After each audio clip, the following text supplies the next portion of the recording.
The stars hung like frozen tears against the void as observer Krell 9 adjusted his scanning equipment one final time. His crystalline fingers moved with practiced precision across the holographic interface, each movement leaving trails of soft blue light in the darkness of his surveillance pod. Somewhere below, hidden beneath clouds and atmosphere, lay a world the Dominion had marked for harvest, a primitive planet.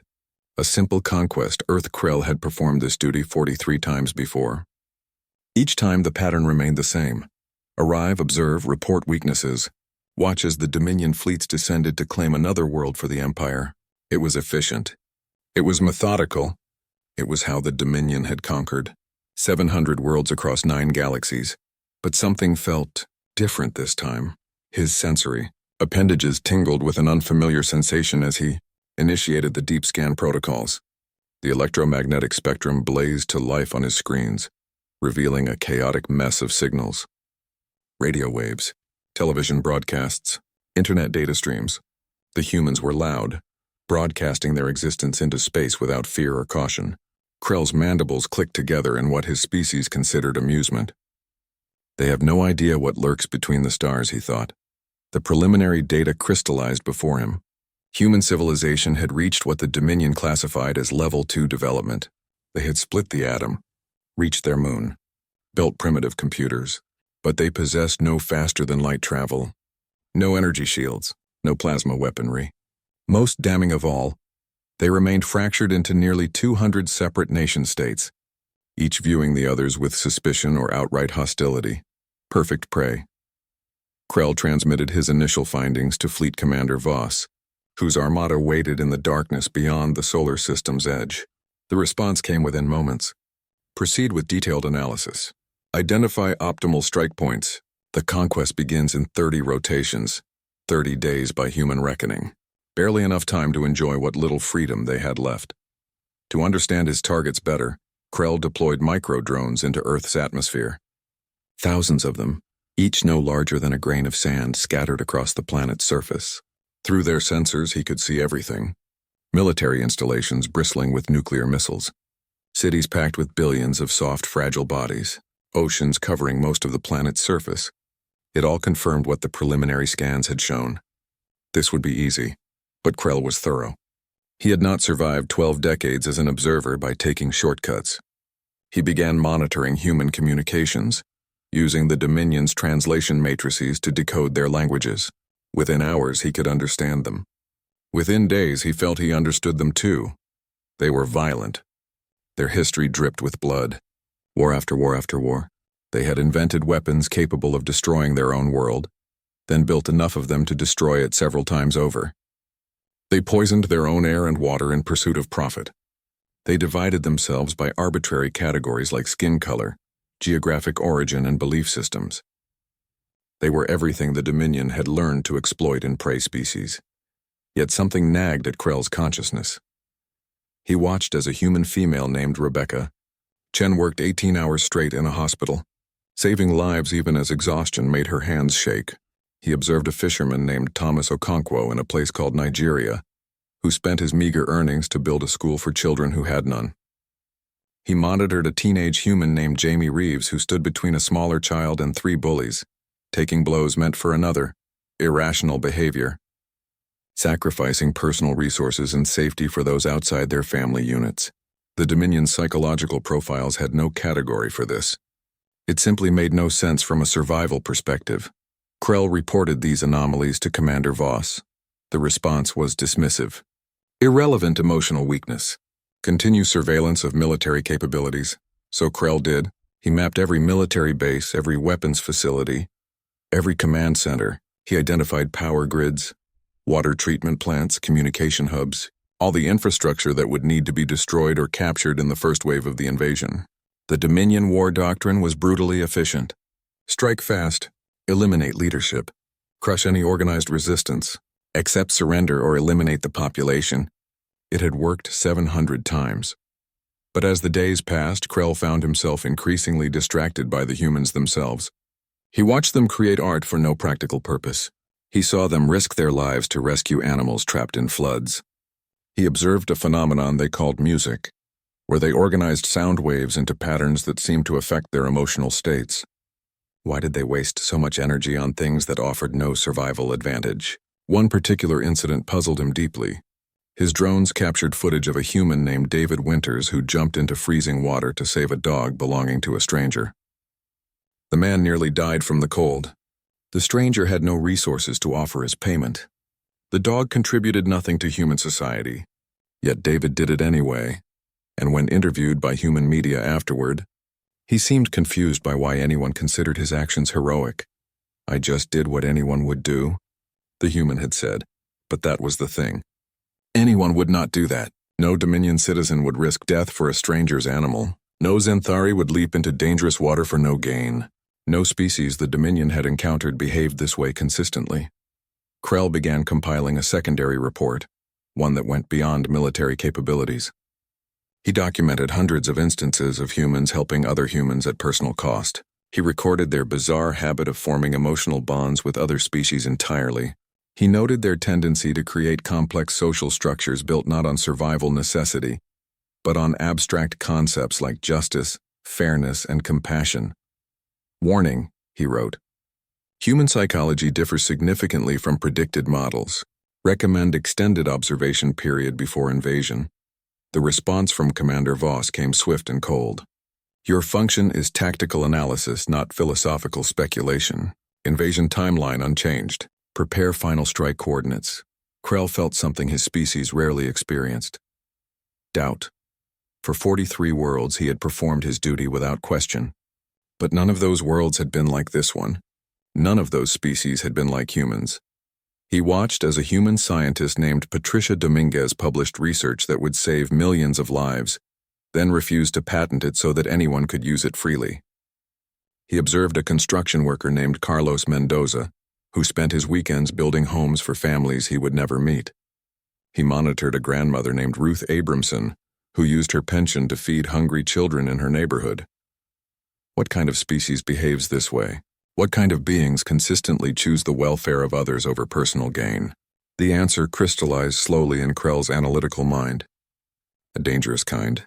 Because if humans would sacrifice for strangers, what would they do for their families? For their nations? For their entire species? Everything. They would do everything. Krell stared at his tactical displays with growing unease. Yes, the humans were primitive. Yes, they were divided. Yes, their weapons were crude by Dominion standards. But they possessed something the Dominion had spent millennia breeding out of themselves. They possessed the absolute, irrational, beautiful insanity to never give up. And Krell realized, perhaps too late, that the Dominion had made a terrible mistake in marking Earth for conquest. The invasion fleet materialized at the edge of Earth's solar system exactly as scheduled. 300 warships, each larger than a human city, their hulls forged from materials that could withstand the heart of a star. Commander Voss stood on the bridge of the flagship Eternal Dominion, his 4 eyes gleaming with satisfaction as the tactical displays confirmed all vessels had completed the jump successfully.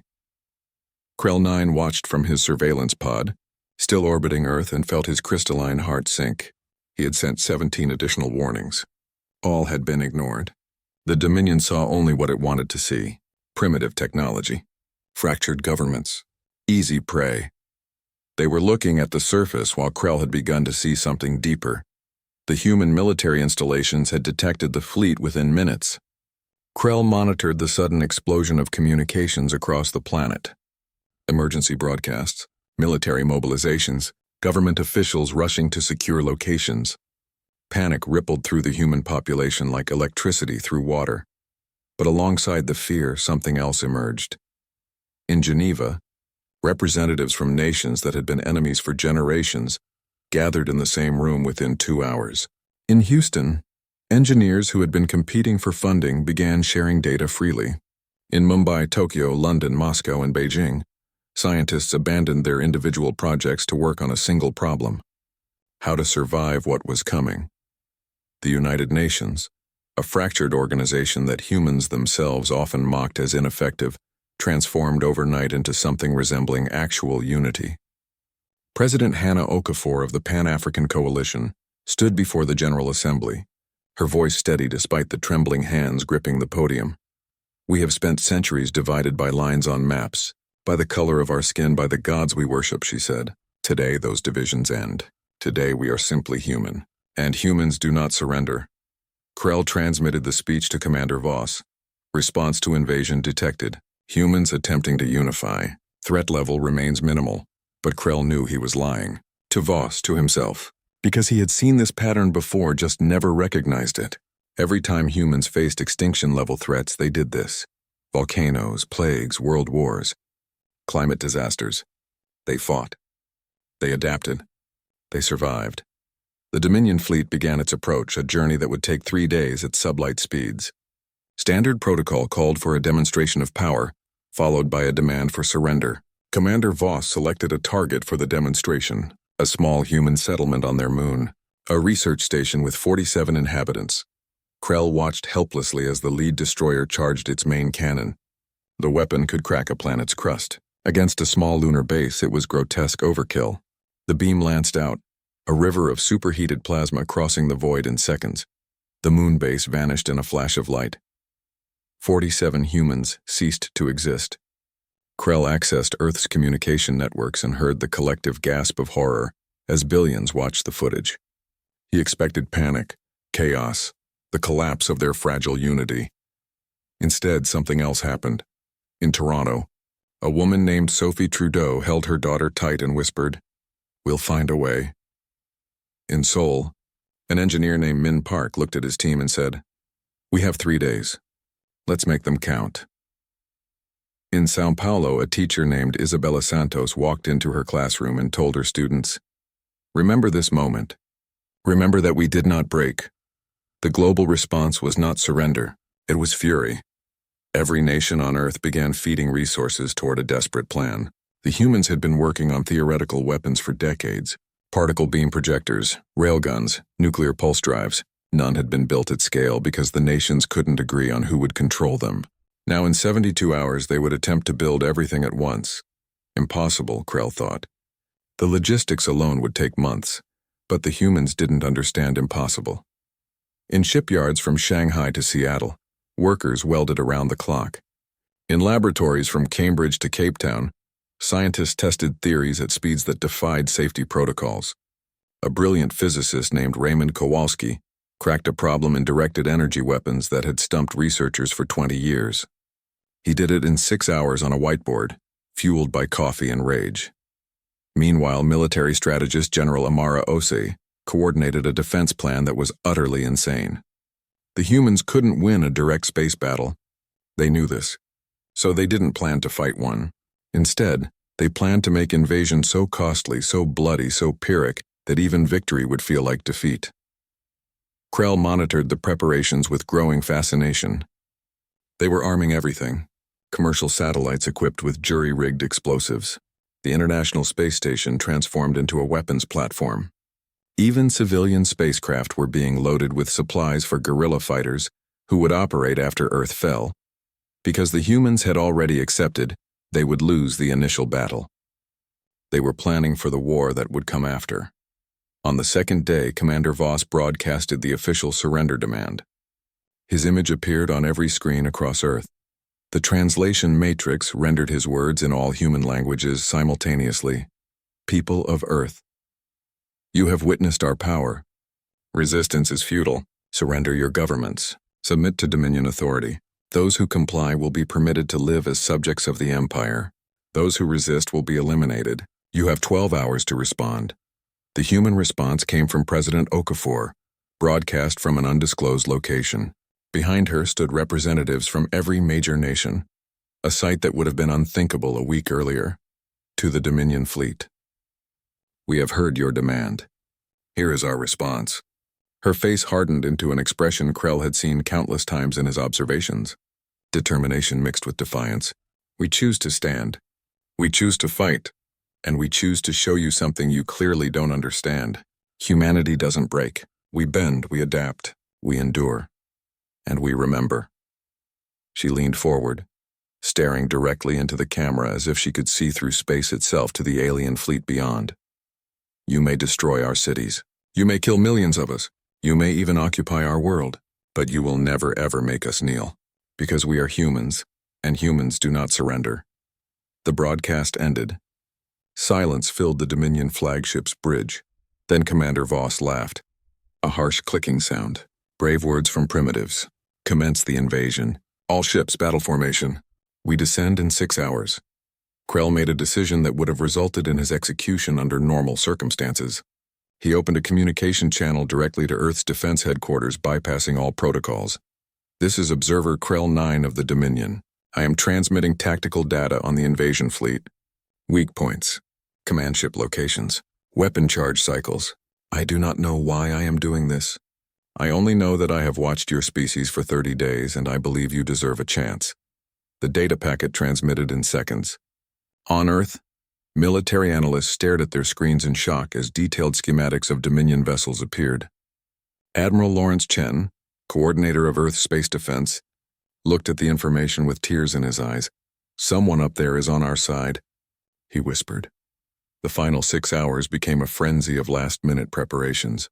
Families recorded goodbye messages. Soldiers checked their weapons one last time. Scientists made peace with equations left unsolved. But nobody surrendered.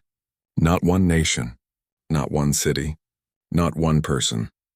As the Dominion fleet entered Earth's orbital space, Krell watched a grandmother in Stockholm read bedtime stories to her grandchildren, determined they would sleep peacefully one more night. He observed a young couple in Buenos Aires get married in a rushed ceremony, stealing joy in the shadow of death. He saw a maintenance worker in Nairobi repair a water pump, ensuring his community would have clean water even if he didn't survive to see morning. This is what you don't understand, Krell thought, directing his words at Commander Voss. At the Dominion, at 700 conquered worlds worth of precedent. You see weapons and technology. You see military strength and political organization. But humans are not strong because of their weapons. They are strong because they care. They are dangerous because they love. And love, Krell realized, was the most powerful force in the universe. The invasion was about to begin. And the Dominion was about to learn why humanity had survived ice ages, supervolcanoes, plagues, and world wars. They were about to learn that humans were indeed unstoppable. The first wave of Dominion landing craft pierced Earth's atmosphere like burning meteors, their heat shields glowing white-hot against the friction. Commander Voss had chosen simultaneous strikes on 12 major cities: New York, London, Tokyo, Moscow, Beijing, Sydney, Cairo, Mumbai, Mexico City, Lagos, Rio de Janeiro, Johannesburg.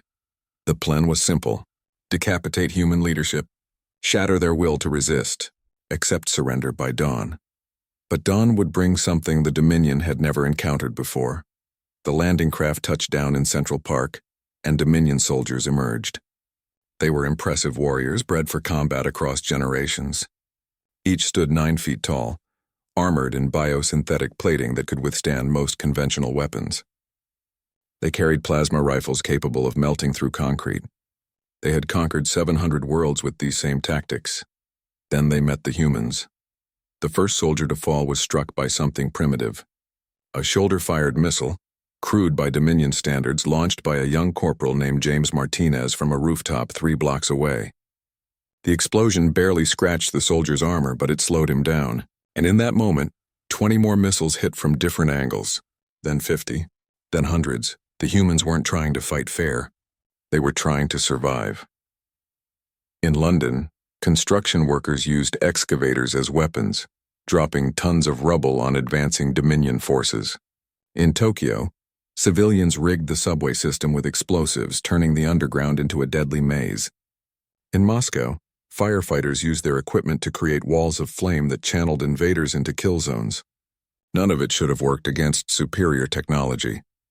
But humans had something the Dominion hadn't factored into their calculations. They had home field advantage. They knew every street, every building, every sewer tunnel, and they used that knowledge with brutal efficiency. Krell watched from orbit as the tactical displays shifted. The Dominion forces were advancing, yes, but slower than projected. Much slower, and the casualty ratios were wrong. For every 100 humans killed, 3 Dominion soldiers fell. That number should have been 3,000 humans per Dominion warrior. What is happening? Commander Voss demanded, his voice tight with anger. Krell accessed his surveillance feeds. In Mumbai, a doctor named Priya Sharma, was treating wounded soldiers in a makeshift hospital, working on humans and captured Dominion warriors alike. When questioned, she simply said, "I heal. That's what I do." Her humanity touched something in a wounded Dominion soldier named Krex, who refused to fire on civilians after witnessing her compassion. In Cairo, a shopkeeper named Hassan Ibrahim was sharing his food with terrified families hiding in his store, including 3 Dominion scouts who had been separated from their unit. He fed them too, saying, "Fear makes us all hungry." 2 of those scouts later provided intelligence that saved 100 human lives. In Mexico City, a teacher named Rosa Delgado was shielding 12 children in a basement. When Dominion soldiers breached their hiding place, she stood in front of the kids with nothing but a kitchen knife and eyes that burned with protective fury. The lead soldier, a veteran named Thex who had killed thousands across dozens of worlds, found himself unable to pull the trigger. He had never seen such fearless love. These small moments rippled outward. Acts of courage, acts of kindness, acts of defiance. They weren't changing the military balance. The Dominion was still winning, but they were changing something deeper. On the 3rd day, Commander Voss ordered the use of heavy weapons. Orbital bombardment, plasma strikes that could level city blocks. The destruction was horrific. Buildings collapsed, fires raged, thousands died in minutes, and still, the humans did not break. In the ruins of Sydney, survivors dug through rubble with bare hands to save trapped neighbors. In the ashes of Lagos, people shared their last bottles of water with strangers. In the smoking remains of Rio, a musician named Gabriel Santos sat on a pile of debris and played his guitar, giving those around him something beautiful to hold on to amid the horror. Krell found himself crying. His species had lost that ability millennia ago through genetic modification, yet somehow the tears came anyway. He was watching something that defied all logic, all military doctrine, all predictions. He was watching a species refuse to surrender, not because they could win, but because surrender simply wasn't in their nature. General Amara Ose coordinated the resistance from a bunker deep beneath the Swiss Alps. She had lost her husband in the first strike. Her daughter was missing in occupied Toronto, but her voice never wavered as she directed forces across the planet. "We're not trying to win battles," she told her commanders. "We're showing them who we are. Every minute we resist, every life we save, every act of humanity we perform, we prove that we're worth something. We prove that Earth means something. Make them remember us," and the Dominion was remembering. Soldiers who had fought without question on other worlds began asking why. Veterans who had celebrated easy victories found themselves disturbed by human resilience. Even Commander Voss, viewing the reports from his flagship, felt something he had not experienced in his long military career. Respect. On the 7th day, something remarkable happened. A squad of Dominion soldiers in occupied Berlin refused orders to execute civilian prisoners. They were joined by another squad, then another. A crack had formed in the perfect Dominion machine. Krell saw his opportunity. He broadcast a message across all Dominion frequencies, attaching footage he had compiled. Humans saving each other, humans showing mercy to captured Dominion soldiers, humans choosing hope over despair, courage over fear, love over hate. "Look at them," Krell's message said. "We have conquered 700 worlds, but we have never met a species like this. They fight not because they are strong, but because they refuse to be weak. They endure not because they cannot feel pain, but because they choose to bear it. They love not because it is logical, but because it is who they are." His voice carried conviction born from 30 days of observation.